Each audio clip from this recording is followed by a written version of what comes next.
wari ubizi yuko uno munsi hari abavugishwa bameze nka Balamu, atakindi kintu na kimwe ashobora kukubwira atari ikintu ciza gusa? Wari ubizi yuko hari abavugishwa bameze nka Balamu, bameze nka Balamu bakotesha bakamuzana ngo vuba Israeli uvuga ibintu bitandukanye n'ivy'Imana bavuga ko bamvumire, bamukamuha amahera, bakamwemerera inzahabu kugira ngo avuge vyiza?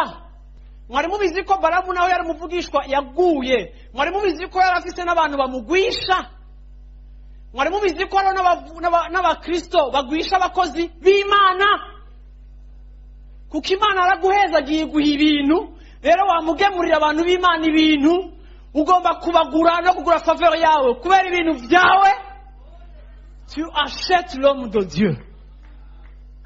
Kandi ashobora kuba Kenya adafise uburyo bwinshi, amafaranga yawe yakeneye, ariko de quel droit ukoresha umugisha Imana yaguhaye kugira ngo udetourne attention na affection y'uwasizwe amavuta n'Imana ku ngabire canke kuri susi zawe?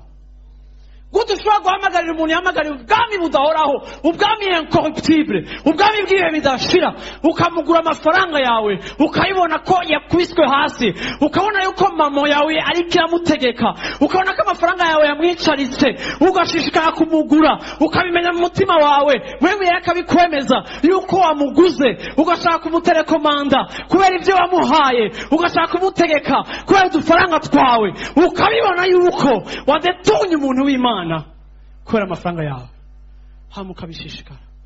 Umukozi w'Imana naho yaba ari umunyantege nke akorera ijuru. Ubonye udashobora kugura, tu change d'église, kuko nivyo wamenyereye.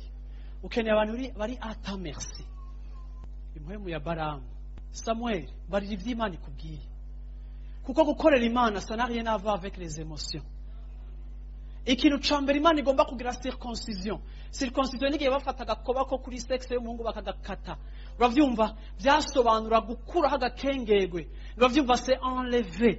Uravyumva? Nivyo bagira ubwoko bwa Israeli buri Gilgal kugira ngo bakugaho n'agakengegwe. Circoncision no kuvuga ngo gukuraho ikintu kizokwereka umukozi w'Imana. Uravyumva? Curi adakatwa n'igiceri cawe, ariko juste atramba imbere yo wamuhamagaye. Bantu b'Imana, nukuri vraiment nimba amafaranga yo kuva muri manipulation, nimba ushaka ko umuntu akwisemba kugira ngo ugire ico utanze, nimba ushaka kuza gutanga ibigira 10 bigemura muhira, nta igira 10 cawe nzopfa nakiriye muhira, ntaco nakirira muhira, igira 10 bagitanga muri eglise, bagitanga mu giseke, eglise yafise amakonte. Ntimushake kugura abantu b'Imana. Nimba utanasengera ngo akabikorera umupastor wawe, ntukagura umuntu w'Imana. Ntugashaka yuko utanga vyinshi bamenye ko wabitanze, kandi tangira abandi batanga utanga vyinshi. Kura umucafu mu nzu y'Imana.